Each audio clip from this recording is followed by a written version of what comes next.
O'zbekiston bunyodkorlari. Sohibqiron Amir Temur bunyod etgan saltanat Sharq me'morchiligining eng yuksak namunalarini yaratdi. Uning davrida shaharsozlik, bog'-rog'lar, masjid va inshootlar yurtimiz qiyofasiga aylanib, bunyodkorlik ruhi avlodlarga meros bo'ldi.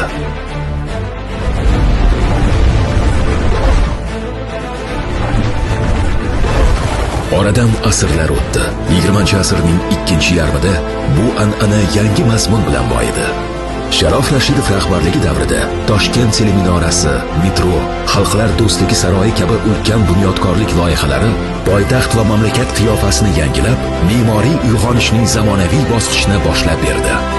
Ana shu yillarda respublikada sanoat va infratuzilmani rivojlantirishga qaratilgan qator strategik obyektlar barpo etildi.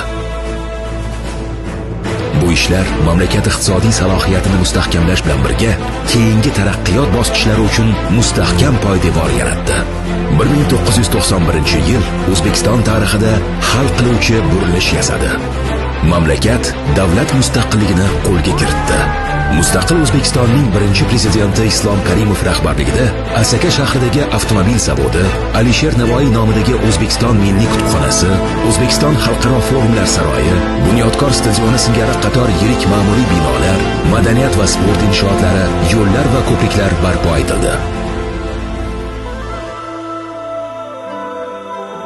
Biz keng ko'lamli demokratik o'zgarishlar, jumladan ta'lim islohotlari orqali O'zbekistondagi yangi uyg'onish davri, ya'ni 3-renessans poydevorini yaratishni o'zimizga asosiy maqsad qilib belgiladi.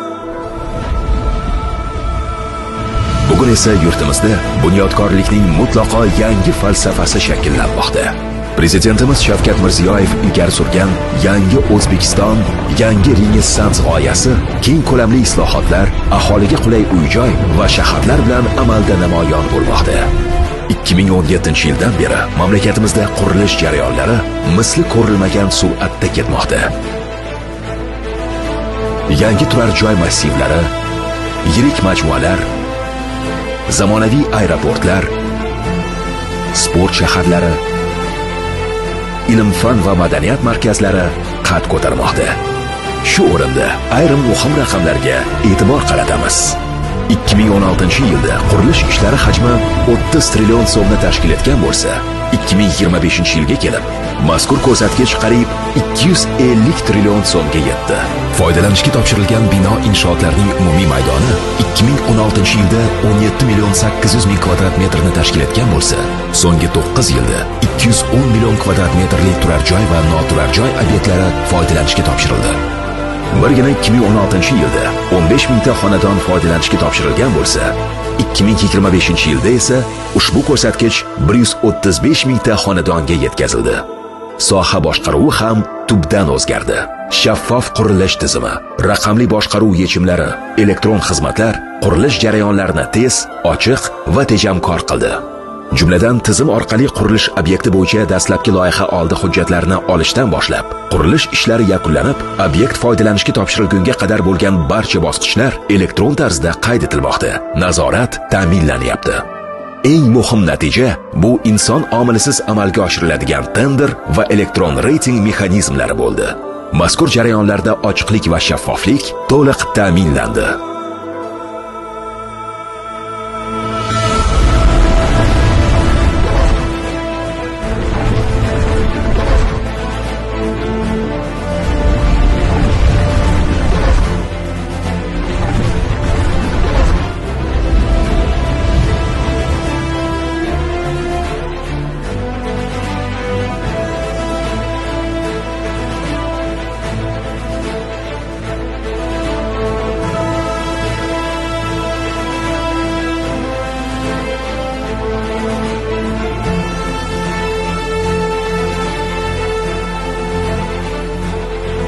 Bugun yangi renessansning amaliy ifodasi sifatida eng yirik va strategik loyihalardan biri yangi Toshkent qurilishi boshlangan.